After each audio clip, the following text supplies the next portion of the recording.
Hello everyone. Today we will discuss about the chapter chemical bonding.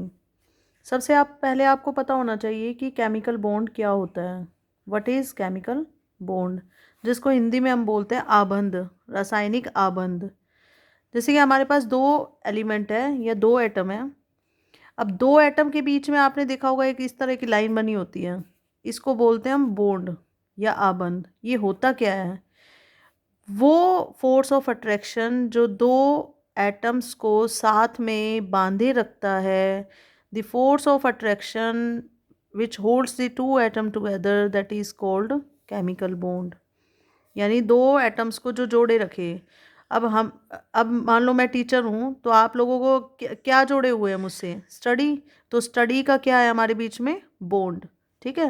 तो इस तरह से दो एटम को बीच में जो जोड़े रखता है फोर्स ऑफ अट्रैक्शन, उसको हम क्या बोलते हैं? Chemical bond. केमिकल बॉन्ड के साथ कुछ टर्म्स हैं. जैसे पहली आती है वैलेंस इलेक्ट्रॉन्स. क्या होते हैं वैलेंस इलेक्ट्रॉन्स? होते हैं फॉर एग्जांपल मैंने लिया ऑक्सीजन. तो इसका इलेक्ट्रॉनिक कॉन्फ़िगरेशन जब हम लिखेंगे एटॉमिक नंबर 8, इलेक्ट्रॉनिक कॉन्फ़िगरेशन इसका हुआ 2 6. यानी जो लास्ट वाली शेल जिसको हम बोलते हैं आउटर मोस्ट शेल या बाह्य कक्ष. तो आउटर मोस्ट शेल में जितने इलेक्ट्रॉन्स प्रेजेंट हैं उनको हम क्या बोलते हैं? वैलेंस शेल इलेक्ट्रॉन्स, जो कि केमिकल बॉन्ड बनाने में पार्ट लेते हैं. तो केमिकल बॉन्ड बनाने के लिए दो कंडीशंस होती हैं. पहली कि इसमें कौन से इलेक्ट्रॉन पार्ट करते हैं? Only valence electrons take part in chemical bonding. और दूसरे इलेक्ट्रॉन्स हम नहीं शो करेंगे, सिर्फ वैलेंस शेल इलेक्ट्रॉन्स को ही हम केमिकल बॉन्डिंग में लेंगे. दूसरा क्या होता है कि जिस स्पेस में आपको बॉन्ड बनाना होता है, इस स्पेस में, या मैं अगर इस तरह से लिख रही हूँ तो इस स्पेस में उतने इलेक्ट्रॉन्स का स्पेस खाली होना चाहिए जितने इलेक्ट्रॉन्स की शेयरिंग या ट्रांसफरिंग करवाई जाएगी. दो कंडीशंस है केमिकल बॉन्ड बनाने के लिए. सेकेंड टर्म आती है लेवाइस सिंबल. अब ये क्या होता है? हम जो वैलेंस शेल इलेक्ट्रॉन्स हैं इनको कैसे रिप्रेजेंट करते हैं? जैसे ऑक्सीजन के मैंने देखा कि 6 वैलेंस शेल इलेक्ट्रॉन्स हैं, तो उनको या तो मैं डॉट से रिप्रेजेंट करूं या फिर क्रॉस से रिप्रेजेंट करूं. जैसे कि ऑक्सीजन के अगर 6 इलेक्ट्रॉन्स की बात करें तो या तो हम इस तरह से उसको शो कर सकते हैं या उसको क्रॉस से हम रिप्रेजेंट कर सकते हैं. ठीक है. दोनों ही तरीके से हम इसको रिप्रेजेंट कर सकते हैं. तो the representation of outer most shell electrons by dot और cross, that is known as Lewis symbol. फिर आता है ऑक्टेट रूल.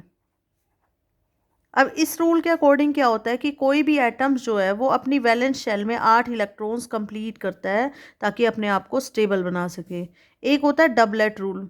डबलेट रूल क्या होता है? जिसमें कि कोई भी एटम अपने आप को स्टेबल बनाने के लिए अपनी वैलेंस शेल में 2 इलेक्ट्रॉन्स को कंप्लीट करेगा. जैसे कि हाइड्रोजन है, हीलियम है, इनके 2 ही इलेक्ट्रॉन कंप्लीट करने, इनको हीलियम के कंप्लीट ही होते हैं. तो ये डबलेट रूल को फॉलो करते हैं. ऑक्टेट रूल को फॉलो कौन करेगा? जो अपने आउटर मोस्ट शेल में 8 इलेक्ट्रॉन्स कंप्लीट करते हैं एटम्स, उनको हम क्या कहते हैं? वो ऑक्टेट रूल को फॉलो करेंगे. फिर आता है अब टाइप्स, कि केमिकल बॉन्ड के कितने टाइप्स हैं. 3 तरह के केमिकल बॉन्डिंग है, पर आपके सिलेबस में सिर्फ 2 ही हैं, आयोनिक और इलेक्ट्रोवेलेंट. सेकेंड है कोवलेंट और थर्ड है कोऑर्डिनेट. तो पहले हम डिस्कस करते हैं कि आयनिक बॉन्ड क्या होता है. जैसे कि इसके नाम से इंडिकेट है, आयंस के बीच में ये बॉन्डिंग होगी, यानी पॉजिटिव एंड नेगेटिव आयंस के बीच में. फॉर एग्जांपल हमने लिया, पहले हम एग्जांपल देखते हैं, NaCl. अब इन दो एटम्स को आप अलग अलग लिख लो. सोडियम के पास कितने इलेक्ट्रॉन्स हैं? आउटर मोस्ट शेल में 1 इलेक्ट्रॉन है. क्लोरीन के पास कितने इलेक्ट्रॉन है? 7 इलेक्ट्रॉन्स है. तो हम इसको रिप्रेजेंट कैसे करेंगे? सोडियम के पास 1 इलेक्ट्रॉन है आउटर मोस्ट शेल में, क्लोरीन के पास 7 हैं. ठीक है. अगर मान लो मैं क्लोरीन के यहाँ पर इस स्पेस में 7 पूरे कर देती ऐसे, तो अब इस स्पेस में देखो जो 1 इलेक्ट्रॉन यहाँ ट्रांसफ़र होगा तो क्या वो हो सकता है? नहीं, क्योंकि यहाँ 2 पहले से ही कंप्लीट है, इसलिए ये रिप्रेजेंटेशन गलत होगी. यहाँ पर देखो, ये इसका अगर एक कंप्लीट ट्रांसफ़र कर देंगे तो इसके कंप्लीट हो जाएगा, स्टेबल हो जाएगा. और इसको जब ट्रांसफ़र किया तो इसके कंप्लीट हो गए, एक इसने ले लिया तो 2 8 8.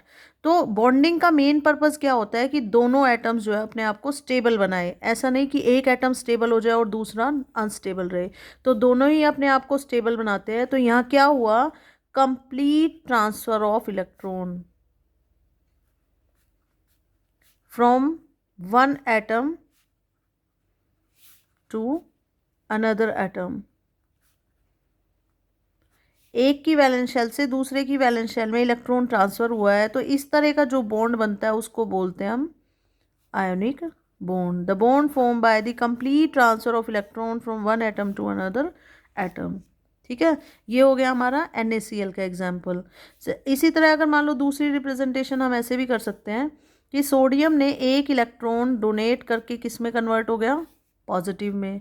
अब यही इलेक्ट्रॉन किसने ले लिया, क्लोरीन ने, तो वो बदल गया नेगेटिव में। अब इन दोनों को अगर हम कंबाइन कर दें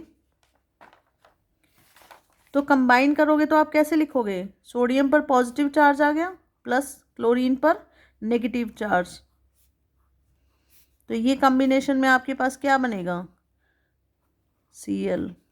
ठीक है, न्यूट्रल कंपाउंड, ये बनता है हमारे पास ionic bond, complete transfer of electrons. ठीक है, तो ये तो था आयनिक और इलेक्ट्रोवैलेंट बॉन्ड। अब आता है कोवैलेंट बॉन्ड। कोवैलेंट बॉन्ड क्या होता है, अब जैसे मान लो मैं एग्जांपल लेती हूँ हाइड्रोजन का, H2। तो सबसे पहले हम क्या लिखते हैं, दो हाइड्रोजन को अलग अलग लिखेंगे, इनका एटॉमिक नंबर लिखेंगे, एटॉमिक नंबर 1 है, इलेक्ट्रॉनिक कॉन्फ़िगरेशन भी 1 रहेगा इसका। ठीक है, तो एक एक इलेक्ट्रॉन है आउटर मोस्ट शेल में, मैंने डॉट से रिप्रेजेंट कर दिया। अब अगर मान लो मैं ये वाला प्रोसेस लगाऊं कि कंप्लीट ट्रांसफ़र कर दूं इसका एक इलेक्ट्रॉन, तो इसके तो पूरे हो जाएंगे दो, लेकिन इसका 0 हो जाएगा, तो ये कंडीशन फुलफिल नहीं होगी। इसीलिए हम क्या करेंगे, यहाँ पर शेयरिंग करवाएंगे। और शेयरिंग भी कैसी होगी, म्यूचुअल शेयरिंग, परस्पर सहयोग करेंगे। जैसे मान लो कि हाँ एक माँ के 2 बच्चे हैं, तो वो क्या करेगी, एक रोटी का टुकड़ा है उसके पास, एक रोटी है, तो वो 2 बच्चों को एक एक करके खिलाएगी या एक बच्चे को पूरी खिला देगी, क्या करेगी, वो दोनों में एक एक बाइट दोनों को देगी, फिर दूसरे को रिपीट करेगी। तो सेम ही आया है, उसने क्या किया, म्यूचुअल रिस्पॉन्स किया। तो यहाँ पर भी हम क्या करें, म्यूचुअल शेयरिंग, कि जब इस हाइड्रोजन का ज़रूरत है तो इसकी शेयरिंग इसके साथ, इस हाइड्रोजन को ज़रूरत है तो इसकी शेयरिंग इसके साथ। तो जो बॉन्ड म्यूचुअल शेयरिंग से बनता है उसको हम क्या बोलते हैं, कोवलेंट बॉन्ड। ठीक है, the bond form by the mutual sharing of electron that is known as covalent bond. इसके टाइप्स हैं, 3 तरह का होता है, सिंगल, डबल एंड ट्रिपल। अब सिंगल कोवलेंट बॉन्ड का एग्जांपल ये हो गया। इसी तरह आप क्लोरीन का भी कर सकते हैं, जैसे क्लोरीन में आपको पता है 7 इलेक्ट्रॉन है, तो हम इस स्पेस में वो स्पेस छोड़ देंगे खाली, ताकि बॉन्डिंग हो सके। तो अब ये होगा, इसकी शेयरिंग इसके साथ इसके 8 कंप्लीट, इसकी शेयरिंग इसके साथ 8 कंप्लीट, तो ये बन जाएगा सिंगल कोवलेंट बॉन्ड। फिर आता है डबल कोवलेंट बॉन्ड। डबल का एग्जांपल है जैसे O2, ऑक्सीजन में आपको पता है ऑक्सीजन का एटॉमिक नंबर है 8, इलेक्ट्रॉनिक कॉन्फ़िगरेशन 2 6, तो आउटर मोस्ट शेल में कितने हो गए, 6 इलेक्ट्रॉन। अगर मान लो मैं 2 इलेक्ट्रॉन यहाँ दिखा दूंगी और 2 इलेक्ट्रॉन यहाँ दिखाऊंगी, तो बॉन्डिंग नहीं होगी, क्योंकि हमें उस स्पेस में उतने इलेक्ट्रॉन्स दिखाने ज़रूरी हैं। तो अब ये शेयरिंग हो जाएगी, 2 इलेक्ट्रॉन्स की इसके 8 पूरे, अब इसकी शेयरिंग इसके साथ। जब 2 इलेक्ट्रॉन शेयर कर रहे थे तो सिंगल बॉन्ड था, अब यहाँ 4 इलेक्ट्रॉन शेयर कर रहे हैं तो कौन सा बॉन्ड आएगा, डबल बॉन्ड। सेम आता है आपके पास ट्रिपल के लिए। ट्रिपल में एग्जांपल आता है N2, नाइट्रोजन के लिए। नाइट्रोजन का एटॉमिक नंबर 7, इलेक्ट्रॉनिक कॉन्फ़िगरेशन 2 5, तो 5 इलेक्ट्रॉन दिखाने हैं।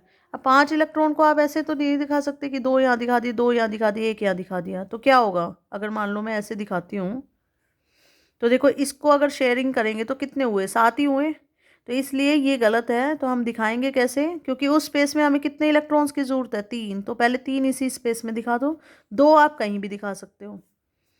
तो अब ये देखो 3 इसको शेयर हो जाएंगे तो म्यूचुअल शेयरिंग, 8 पूरे, इसकी म्यूचुअल शेयरिंग पूरी, तो 6 इलेक्ट्रॉन शेयर हो रहे हैं। इसका मतलब कैसी बॉन्डिंग होगी, ट्रिपल कोवलेंट बॉन्डिंग। तो ये थे आपके पास बॉन्डिंग के टाइप्स। होप सो आपको समझ आया होगा। Thank you.